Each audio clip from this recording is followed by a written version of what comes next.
오늘 우리에게 주시는 하나님의 말씀 사도행전 2장입니다. 사도행전 2장 36절에서 47절 말씀. 사도행전 2장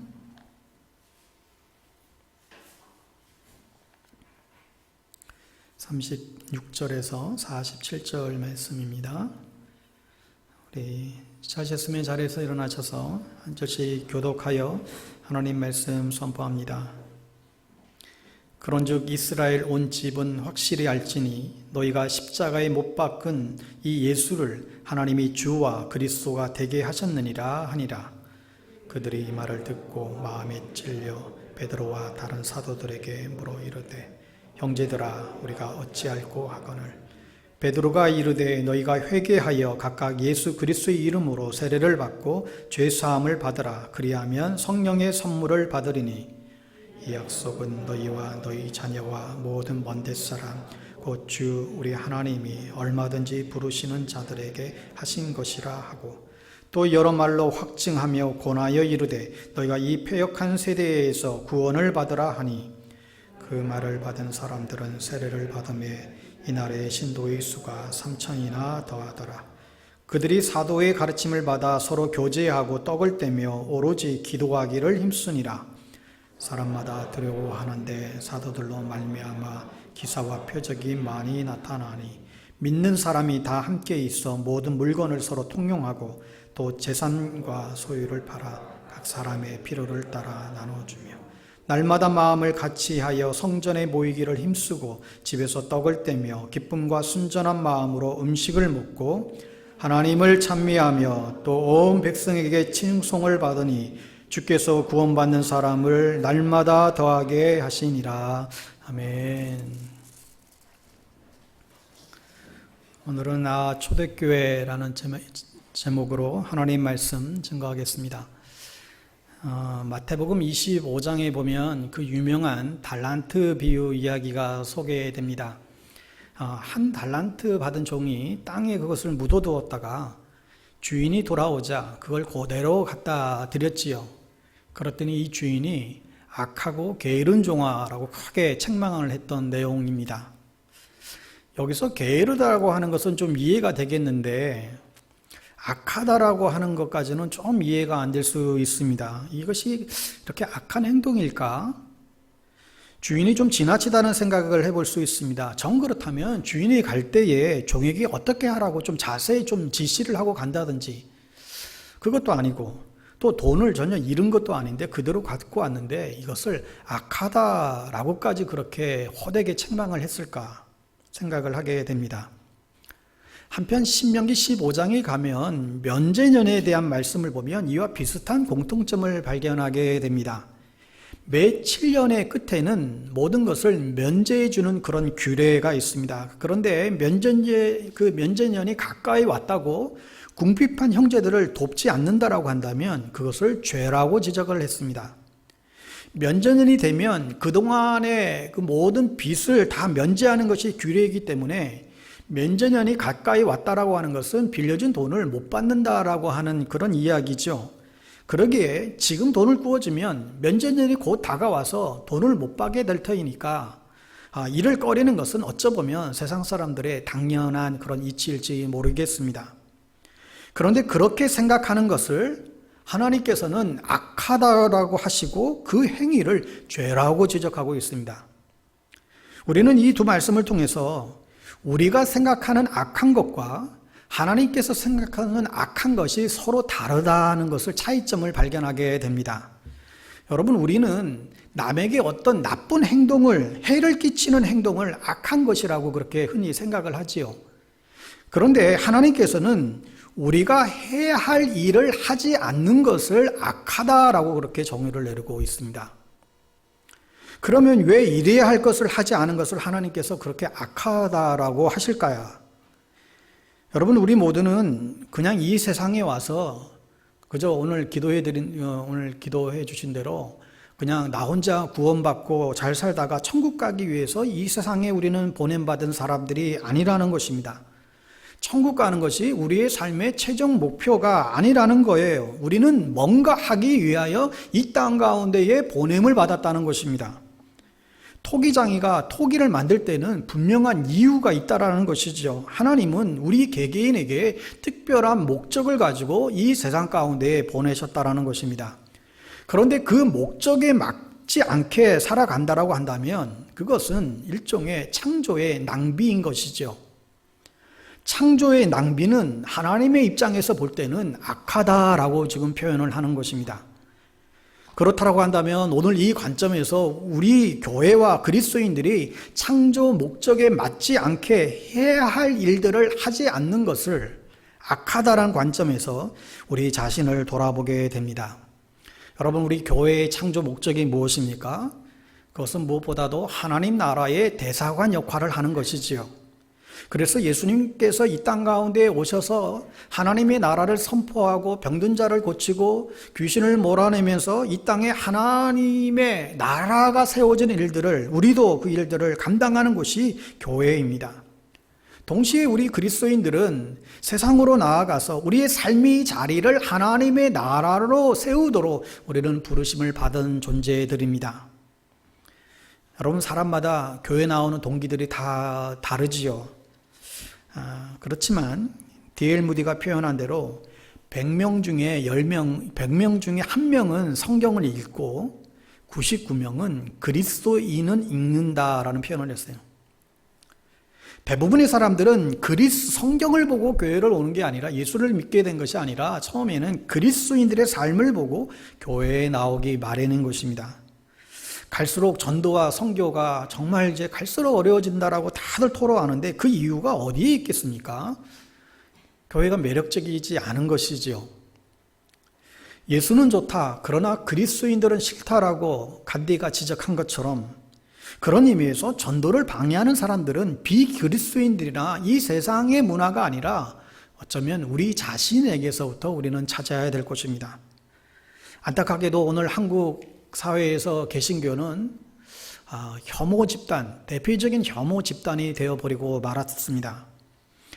여러분, 오전도 종족이란 말을 들어보셨습니까? 오전도 종족. 우리가 미전도 종족이라고 하면 복음이 들어가지 않는 그 지역을 미전도 종족이라고 얘기하는데, 이 오전도 종족이라고 하는 말은 복음이 잘못 전파된 지역을 일컫는 선교적인 표현입니다. 기독교가 전파되는 과정에서 복음이 기쁜 소식이 아니라 그냥 무력으로 강압적으로 식민지화하면서 기독교 신앙을 막 주입했지요. 대표적으로 이 미국과 캐나다의 그 원주민들은 아주 대표적인 이 오전도 종족에 속할 것입니다. 그래서 이 캐나다의 이 원주민들에게 기독교는 그들의 언어와 문화를 말살시킨 아주 나쁜 사람들의 종교로 그 원주민들은 지금도 그렇게 인식되고 있습니다. 일제강점기에 우리의 언어와 우리의 신앙을 말살시켰던 저 일제국주의와 다를 바 없다라는 것이지요. 여러분, 미전도 종족에게 전도하는 것이 쉬울까요? 오전도 종족에게 전도하는 것이 쉽겠습니까? 오전도 종족에게 전도하는 것이 훨씬 어렵습니다. 왜냐하면 소위 그 디톡스 작업부터 들어가야 돼요. 여러분, 그 디톡스라는 게 뭐예요? 우리 몸에 있는 나쁜 독소를 빼내는 그런 일들을 디톡스라 그러잖아요. 주사도 맞고 그러는데, 그러니까 디톡스 작업이란 그들 안에 심겨졌던 그 잘못된 기독교에 대한 선입관을 고쳐주는 작업이 선행되어져야 한다는 거예요. 쉽게 말하면 기독교에 대해서 다시금 선한 호감을 갖게 해주고, 기독교가 당신들이 생각하는 만큼 그렇게 나쁜 게 아니라고, 여기 굉장히 훌륭하고 좋은 사람들이 많다고, 이것을 이제 보여주는 것이죠. 여러분, 그런데 저 북미의 원주민들만이 오전도 종족이 아니라 지금 우리나라 사람들도 코로나 사태 이후로 오전도 종족들로 급속하게 변하고 있다는 사실을 인지하고 계십니까? 이제 누구보다도 우리가 이 디톡스 과정을 밟아야 될 시점에 우리는 놓여 있습니다. 우리가 바른 복음 앞에 다시 서지 못하면 어떻게 하나님의 나라를 우리가 기대할 수 있을까요? 교회가 본질적인 것보다 비본질적인 것을 가지고 늘 싸우고 만모니즘에 우리가 빠져 있다라고 한다면 우리 자신이 전도의 방해꾼이 되는 것입니다. 지금 우리에게 필요한 것은 바로 이 디톡스 영적인 작업이죠. 예배당을 채우는 것이 목적이 아니라 어디에서도 예수의 사람으로 살아갈 수 있도록 교회는 훈련해 내야 할 것입니다. 세상의 빛과 소금이라고 주님 말씀하셨는데 우리가 교회의 울타리를 벗어나서 이 세상에서 하나님의 나라의 가치를 세우는 일에 새롭게 거듭나야만 하겠습니다. 그것이 기독교에 대한 잘못된 인식들을 제거해 나가는 그런 작업이 되겠지요. 오래전에 아주 유명한 기독교인 유명 인사가 일본에 출장을 갔다가 그 머문 호텔에서 중요한 편지를 써서 누구에게 전달해 주라고 그 호텔 직원에게 부탁을 했답니다. 그런데 그걸 건네주고 나서 이게 중요한 메모인데 이걸 혹시라도 잘 전달되지 않으면 어떨까 그런 노파심이 생겨서 다시금 돌아서서는 그 메모를 받아든 호텔 직원에게 당신의 이름을 물어봤다고 합니다. 그러자 이 직원이 굉장히 언짢은 표현으로 이름 대신에 I am a Japanese라고 단 한마디를 대답하더래요. 무슨 얘기예요? 이 말 속에는 일본인은 믿어도 됩니다. 일본인은 정직하고 성실합니다. 이런 자부심이 들어있는 말이었지요. 그러니까 그 순간 자기가 순간 이심했다는 것을 들킨 것 같아서 얼굴이 화끈거렸고 동시에 야 저렇게 당당하게 얘기할 수 있는 것이 부럽기도 하더라 합니다. 여러분 우리는 이래저래 일본과 좋지 않은 감정들이 있기는 하지만 그러나 일본인들의 성실, 근면, 정직한 그 덕목만큼은 세계 경제를 쥐고 있는 데 큰 목을 했다라고 우리는 부정할 수 없는 사실이지요.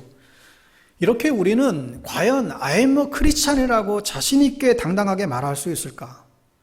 혹은 중요한 거래처에서 거래를 할 때에 그 자리에서 I am a Christian이라고 말할 수 있을까요? 그리고 그런 말을 듣고 사람들은 고개를 끄덕이면서 그렇지 그리스도인이라고 한다면 믿을 수 있지라고 하며 돌아설 수 있을까요? 그리스도인들의 언행은 복음이 진짜인지 가짜인지를 판단하는 첫 번째 근거가 되기 때문에 그렇습니다. 갤러폰 핸폰을 홍보하는 그 직원이 자기는 아이폰을 가지고 계속 전화를 하면서 갤러폰을 선전을 한다면 누가 아이폰을 버리고 갤러폰을 사겠습니까? 그리스도인들의 삶에 복음의 능력이 나타나지 않는다면 누가 복음의 진리라고 믿겠느냐는 것이죠. 그래서 주님은 주님을 따르는 그런 제자들에게 있어서 정말 걸맞는 언행을 하라고 신신당부를 했습니다. 그레샴의 법칙이라고 하는 악화가 양화를 구축한다라는 말이 있죠. 악화가 양화를 구축한다. 악화가 양화를 몰아낸다라는, 그러니까 비정상이 마치 정상인 것처럼 취급되는 것입니다. 교회가 예수를 잘 믿고 예배를 잘 드리는 것이 되기 위해서 에너지를 집중하지 않으면 헛되고 엉뚱한 헛된 문화가 그 교회 안에 판을 치고 그것이 정상인 것처럼 되어진다는 얘기죠. 교회에서 예수를 잘 믿는 것 외에 관심 없는 별개의 그 악화들이 예수를 잘 믿으려고 하는 그 양화를 믿어내는 일이 없어야 됩니다. 하나님의 영광을 훼손하는 우리의 언행들이 전통이라는 이름으로 또 관행이라는 이름으로 정상인 것처럼 평가되는 일들이 없어야 한다는 것입니다. 여러분, 그리스도인의 언행에 있어서 정말 꼭 필요한 요소가 있다면 무엇일까요? 첫 번째는 성실함입니다. 사람들 앞에서는 굉장히 젠틀맨인데 자기 혼자 있는 곳에서는 부끄러운 일을 부끄럽지 않게 행합니다. 주님은 우리의 삶이 한결같아야 된다고, 즉 항상 성실해야 된다고 지금 말씀하시죠. 우리는 진짜 누구입니까? 아무도 보지 않을 때 내가 바로 진짜 나의 모습입니다. 혹자는 세상에서 가장 힘든 일 가운데 하나가 아무도 보지 않는 곳에서 자기를 속이지 않는 일이다라고 얘기를 했지요. 남들이 보는 곳에서는 남이 눈에 들기 위해서 온갖 노력을 다하다가도 홀로 있을 때에는 여지없이 양심을 팔고 무너지는 사람들이 있습니다. 삶이 힘겨워지고 시대가 어두워져도 겨울에도 피어나는 동백꽃과 같이 하나님을 의식하며 피로 값주고 사신 주의 몸된 교회를 사랑하며 신앙의 절기를 지켜나가는 그 선택은 하나님과 사람들에게 인정을 불러오고 나중까지 잘 사는 모습이 틀림없이 될 것입니다. 혼자 있는 시간을 어떻게 보내느냐에 따라서 우리의 모습의 삶의 품격이 달라지게 되는 것입니다. 여러분, 고독과 외로움은 다른 것이죠. 고독, 홀로 있음은 사람을 영적으로 성숙하게 만들어 주지만 외로움은 의존적이고 유아적인 인간으로 만들어 버리지요. 견고한 고독이란 하나님과 홀로 만남을 아는 사람들이 가지는 품성이에요. 그래서 예수님은 무리를 떠나서 홀로의 시간을 늘 가지셨습니다. 홀로의 시간이 양심을 저버리는 시간이 아니라 주님과 함께하는 이 고요한 시간이 될 때에 어떤 상황에도 흔들리지 않는 한결같은 그런 사람들이 될 것입니다. 두 번째, 그리스도인의 언행에 필요한 요소는 겸손함이지요. 주변에 입만 열면 내가 이런 사람이야? 뻥 튀기는 사람이 있습니다. 큰 소리 많이 치는 사람일수록 자신의 무력함을 모르든지 혹은 알면서도 숨기려는 의도를 가지고 행하는 경우들이 많이 있습니다. 자신의 무력함은 알면 알수록 장담을 하지 않게 되지요. 그저 최선을 다하겠다라고 답할 뿐 반드시 내가 이거 꼭 반드시 지키겠다 그렇게 잘 약속하지 않습니다. 이런 글을 보았어요. 알코올 중독을 책임지는 그 센터의 모임에서는 자신들을 소개를 하실 때 자기의 술을 끊었다라고 말하지 못하게 한답니다. 대신 이렇게 말하는 것으로 상담이 시작한다는데요. 저는 술을 마시지 않은 지 1년 5개월이 되었습니다. 이 말은 언제든 다시 자신도 술의 유혹에 넘어갈 수 있는 나약한 존재라는 사실을 인정한다는 뜻이고, 그런 이들일수록 이 유혹을 잘 이긴다는 거예요. 반면 나 술 끊어놓으라고, 내 반드시 술 끊겠다라고 쉽게 장담하는 이들은 오히려 유혹에 쉽게 취약해서 이겨내기가 어렵다는 것을 오랜 임상을 거쳐서 치료자들은 잘 알고 있다는 얘기입니다. 인간은 미숙할수록 자신에 대해서 자신하지만 경험과 지혜가 쌓이고 성숙해질수록 함부로 결과를 장담할 수가 없고, 인간은 그저 최선을 다할 뿐임을, 그리고 결과는 하나님께 맡길 수 있을 뿐임을 인정하게 됩니다. 이것이 겸손함이지요. 셋째로 그리스도인의 언행에 꼭 필요한 요소는 진실함입니다. 이것은 나의 이익이나 불리함에 따라서 진실을 과장하거나 왜곡하거나 거짓을 말하는 것이 하지 말라는 것이죠. 내 이익을 고려하면 고려할수록 과장하게 되고 왜곡하게 되는 것이죠. 또한 저 사람이 이렇다고 했으면 이런 거야, 이런 믿음을 심어줄 수 있는 그런 사람이 되라는 것입니다. 도대체 저 양반은 알 수가 없어. 사실 이런 평가는 건강하지 않은 평가지요. 우리나라 초대 그리스도인들은 어땠습니까? 한마디로 진실 보증 수표와 같았습니다. 예수 믿는 사람이 돈을 구워달라고 하면 물어보지도 않고 예수 믿는다는 그 말 한마디에 돈을 다 구워주었다고 하지요. 분당에 어느 유명한, 여러분 잘 아시는 유명한 목사님이 계신데, 강남에 살던 분들이 분당으로 이사 가면서 대거 다 그 교회로 다 몰려 들어갔습니다. 그래서 이제 하도 많이 몰려드니까 이제는 더 이상 다른 교회, 타 교회는 이제 더 이상 받지 않겠습니다 선언을 했더니 다른 교인들이 더 많이 몰려왔다고 하죠. 근데 그 교회 성도님들에게 왜 이 교회에 사람들이 많이 몰리는 것 같냐고 어느 기자가 질문에 이렇게 대답을 하더랍니다. 사실 우리 교회 목사님이 무슨 설교가 그렇게 뛰어난 것도 아닌데, 목사님이 설교를 하면 믿을 수 있다는 마음이 우리에게 들어요. 그거 아닐까요? 목사님에 대한 믿음이 가니까 하나님의 말씀으로 받아들여지게 되고 순종하다 보니까 이제 은혜를 받게 되는 것이죠. 신뢰를 주는 사람, 이 진실함, 이것이 중요한 요소라고 생각합니다. 여러분, 개인도 물론이고 교회도 진실한 존재가 되어야 됩니다. 진실됨이란 백지처럼 깨끗한 것을 말하는 것이 아니라 우리를 만드신 분의 목적에 따라 쓰임받게 되는 것이에요.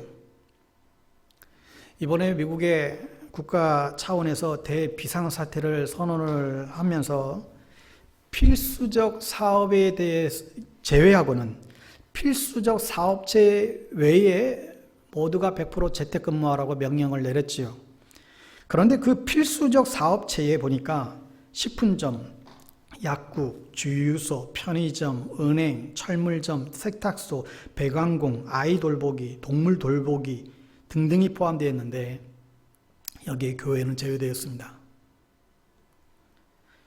교회가 세상의 유일한 소망이라고 외치지만 철물점, 세탁소보다 필수적이지 않은 단체라는 구분에 좀 씁쓸한 생각이 들었습니다.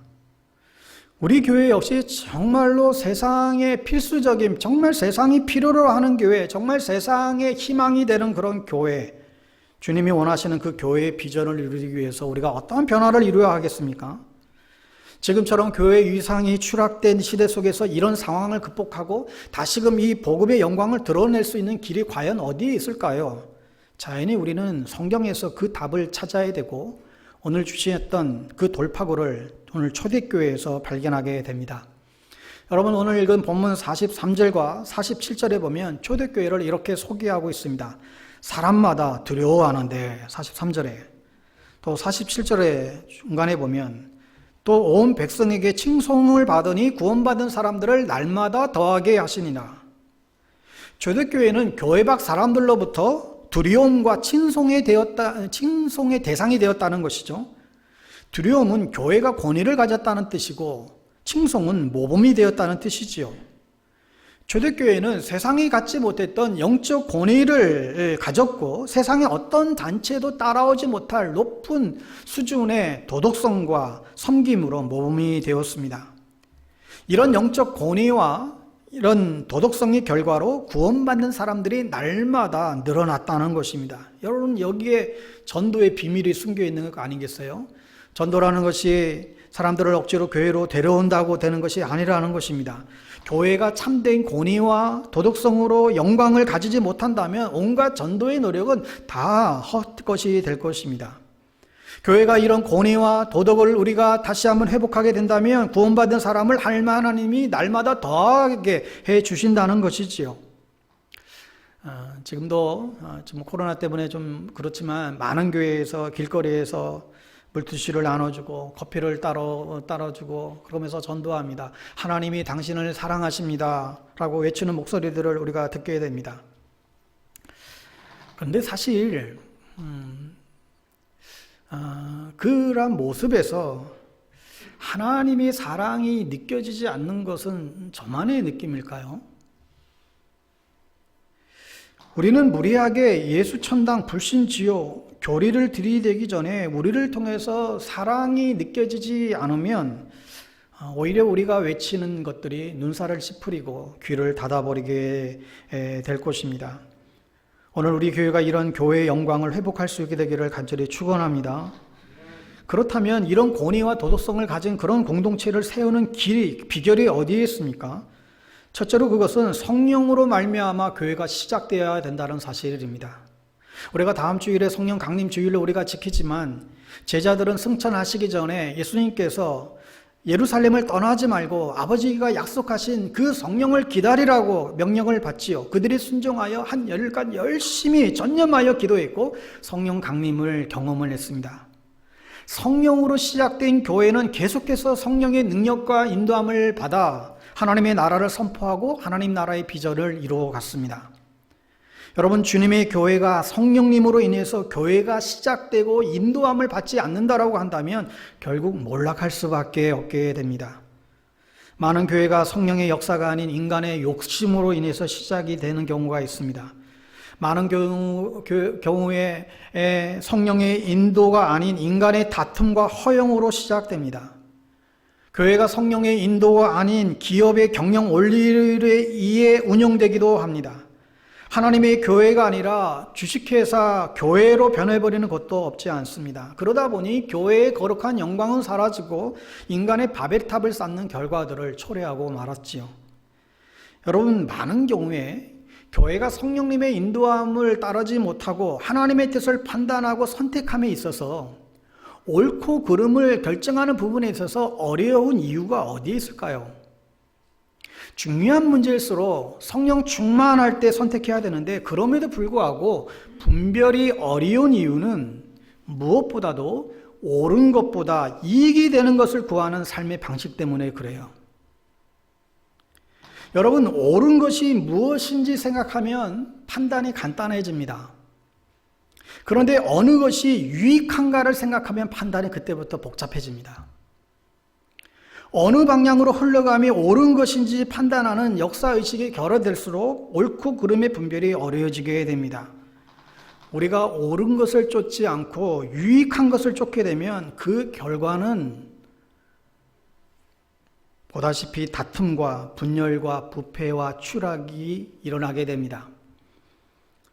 근자에 우리 교회, 우리 노회에 가까운 아주 가까운 이 내방역 근처에 있는 교회인데 결국 오랫동안 서로 대립하고 그렇게 싸우다가 쪼개지는 아픔을 이번 노회 때에 결국 초래하고 말았습니다. 이유는 다른 내용이 아니라 자신들의 서로의 유익을 추구하다가 그렇게 됐죠. 서로의 욕심을 부리다가 결국은 그렇게 되고 말았습니다.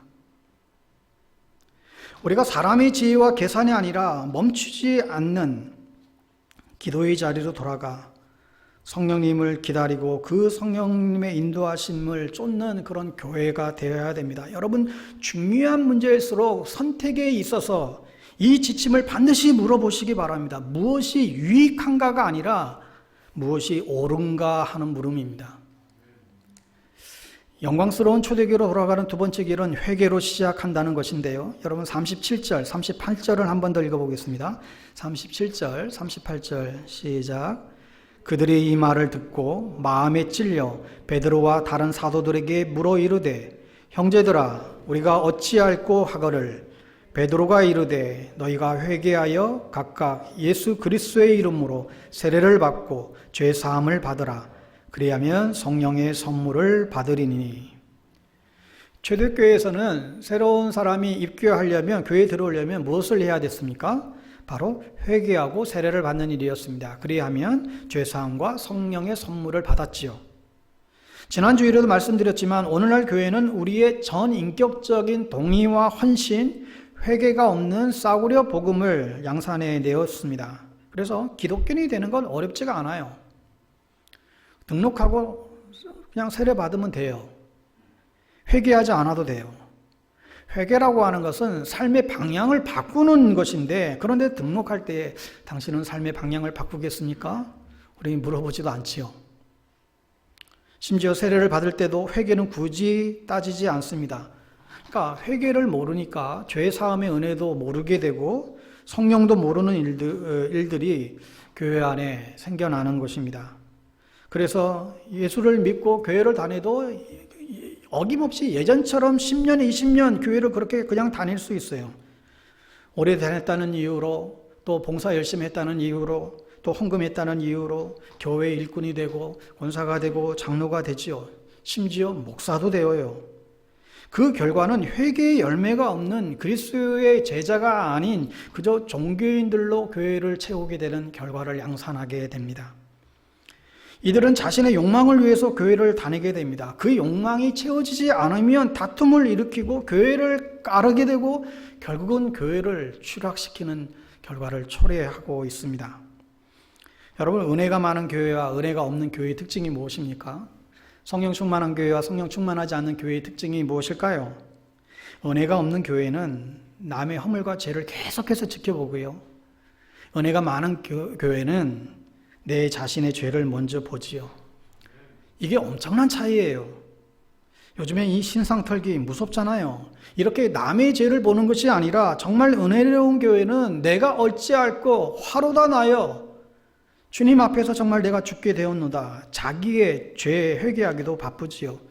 자신의 죄를 늘 회개하며 눈물 흘리는 교회가 은혜로운 교회입니다. 이처럼 우리 교회가 초대교회와 같은 영성을 회복하려면 우리 모두가 회개로부터 새로 시작해야만 됩니다. 특별히 이 코로나 재앙을 맞이하고 나서 하나님의 백성인 우리들이 정말 악한 길에서 돌이켜 다시금 하나님께 돌아가야 할 때입니다. 목사부터 우리 모든 성도님들의 이르기까지 회개하고 기도의 자리로 나가야 되죠. 교만을 버리고 새롭게 거듭나야 할 기회로 삼아야 됩니다. 주여 우리를 불쌍히 여겨 주옵소서. 주여 이 땅을 고쳐 주옵소서. 정말 모든 교회가 하나님의 국률하심을 구하고 사유하심을 구해야 할 때입니다.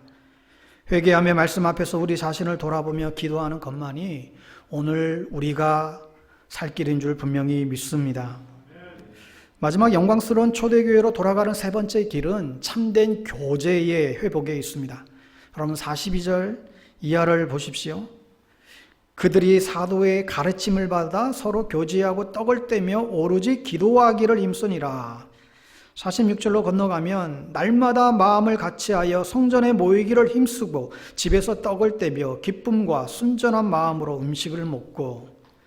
초대교회는 참된 영적인 교제가 시작이 되었지요. 그것은 사도의 가르침을 받아 서로 배우고 말씀 안에서 교제하고 음식을 나누고 기도를 나누고 모이기를 힘쓰고 그들의 마음은 기쁨으로 가득했습니다. 여러분 물론 세상에서도 사람들이 모이고 또 먹고 마시고 또 공동체도 이루고 교제하고 그렇잖아요. 그러나 거기에는 진리의 말씀이 없지요. 거기에는 정말 영적인 기도와 같은 교제가 없지요. 자유와 기쁨 대신에 어떻게 보면 거기에는 계산이 앞섰지요. 교회의 영광은 이런 초대교회의 이런 교제의 회복함에 있습니다. 여러분 오늘날 현대 사회를 테크노피아라고 불리워집니다. 남녀노소 할 것 없이 저마다 손바닥만 쳐다보고 지금 살아가고 있지 않습니까? 이 스마트폰 이 하나로 전 세계에서 일어나는 일들을 손끝 하나로 들어갔다 나왔다 하죠. 웬만한 도서관이나 극장, 쇼핑몰 할 것 없이 교회도 이제는 손바닥만한 이 스마트폰 안에 다 들어가 있습니다. 얼마나 이 편리한 세상에 우리가 놓여 있는지 모릅니다.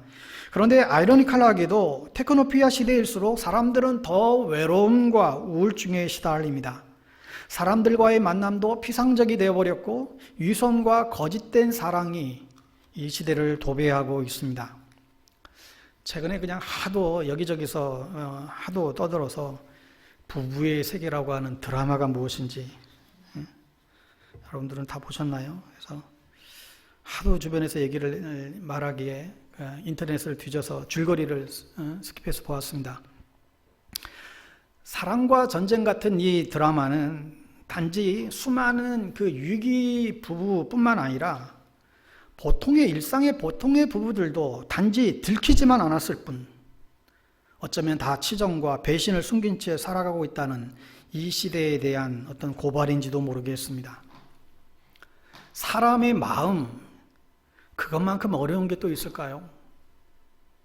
한때는 서로 미치도록 그렇게 사랑했던 사람들도 이제는 서로를 증오하고 상대를 자기 인생에서 영원히 지워버리고 싶은 그런 오점 취급을 하지요.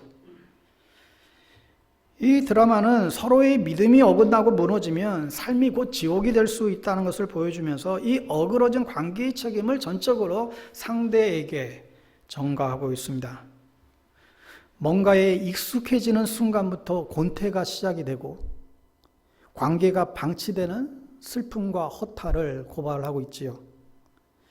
결국 우리에게 중요한 메시지는 사랑의 본질에 있습니다. 그것은 세상의 사랑으로도 어떻게 보면 해결될 수 없는 부분이고 하나님의 사랑이고 십자가의 사랑이지요. 그 사랑은 베푸는 사랑이고 값없이 그져주는 사랑입니다. 이 영원한 해답은 고전적일 수밖에 없지만 고린도전서 13장의 말씀입니다. 사랑은 오래 참고 사랑은 온유하며 시기하지 아니하며 사랑은 자랑하지 아니하며 교만하지 아니하며 무례히 행하지 아니하며 자기의 유익을 구하지 아니하며 성내지 아니하며 악한 것을 생각하지 아니하며 모든 것을 참으며 모든 것을 믿으며 모든 것을 바라며 모든 것을 견디느니라. 그러니 더욱 이 시대에 더욱더 필요한 것이 진실된 공동체이지요. 위선과 거짓된 가면을 쓴 그 만남이 아니라 하나님의 말씀 안에서 소통하고 삶을 나누고 기도를 나누는 진실된 사랑의 공동체가 너무너무나 중요합니다.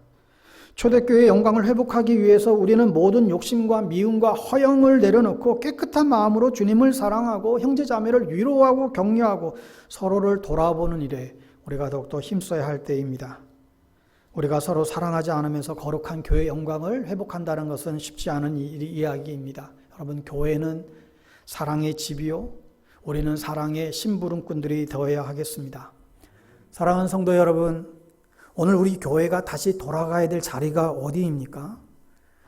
앞으로 예배당을 채우는 것이 목적이 아니라 우리 안에 진실된 사랑의 공동체를 이루며 있습니다. 아무리 찬란한 왕국을 이루었다 할지언정 참된 사랑이 없으면 아무런 소용이 없게 됩니다. 서두에서 우리가 마땅히 감당해야 될 일을 하지 않는 것이 죄라고 말씀했습니다.